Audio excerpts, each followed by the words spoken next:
The next milestone, obviously the coupe, the convertible, the 4/4 will all be available as electric cars. This is the news of today. We strongly believe in the development of electromobility, especially in urban areas, and therefore, of course, the Urban Car Smart is a perfect use case.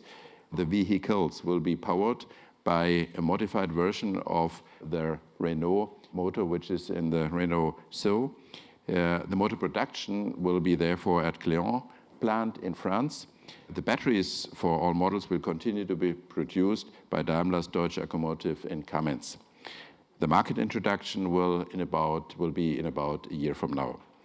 We see good prospects, especially in the home market. Smart has been the best-selling electric vehicle in Germany for 3 years straight, and therefore there's a good start to place with a new electric car from Smart.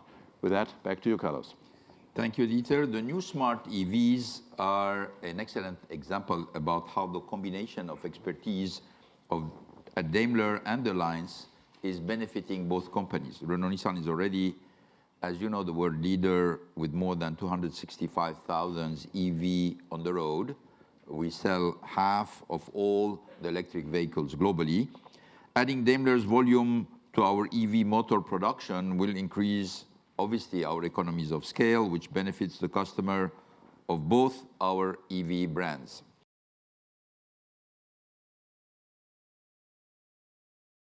Never change a winning team.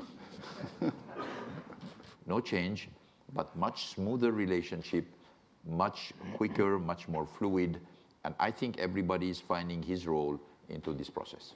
I think we said it at the get-go that both of us had multiple experiences in cooperation, in capital integration, not all of them being positive. Yeah. But normally the less positive examples are developing you further, you're getting more experience, and you're doing things better next time. And that's exactly what we are doing.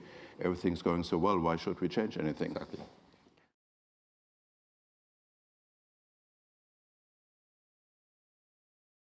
Electrification of powertrain, autonomous drive, connectivity of the car are happening. This is going to profoundly transform the product that we're putting on the market. Most of the car makers are in a search mode about what are the best technologies, what are the best ways to get to the final results.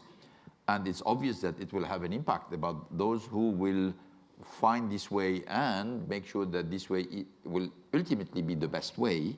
That means the most efficient, the least expensive, the one that would correspond to what consumers will accept, are going to gain a competitive advantage. That means this is something on which we all agree, except the fact that, as you know, the multiplication of the technologies, the divergence between the approaches to these technologies make us all at the same time eager to move quickly, but also cautious about are we going into the right direction? Are we going with the right partner? Are we using the right technologies?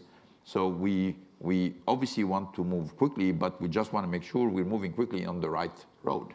So answering your question, for me, I'm really not in a position to tell you who's going to be winner, who's going to be loser. Obviously, we would love to be the winners, obviously.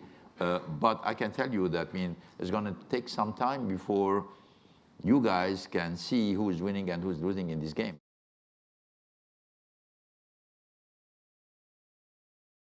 At least for us, the situation in China is slightly different.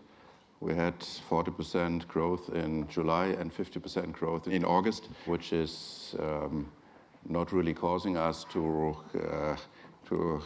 cut back in production or in capacity. The opposite is the case. We feel very confident that we will continue with high double-digit growth rates throughout the year, and we are very optimistic about next year as well. So we are just continuing our capacity expansion plans in execution as we did before. Obviously, for Renault, this is not an issue because Renault is starting with the first plant in China, with production will start in 2016.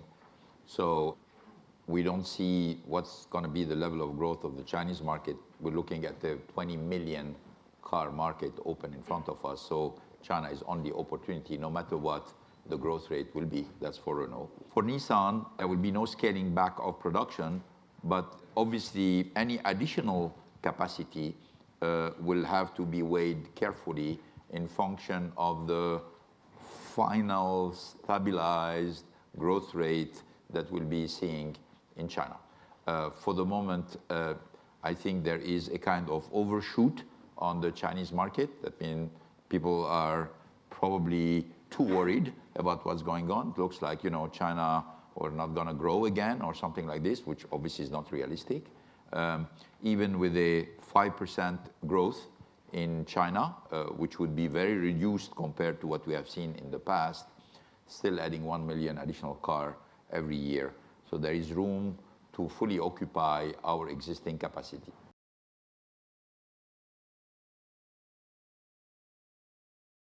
Obviously, we are, for the moment, in completely different position. But in the case of Renault, we are in a situation today where we are trying to define ourselves compared to Formula One.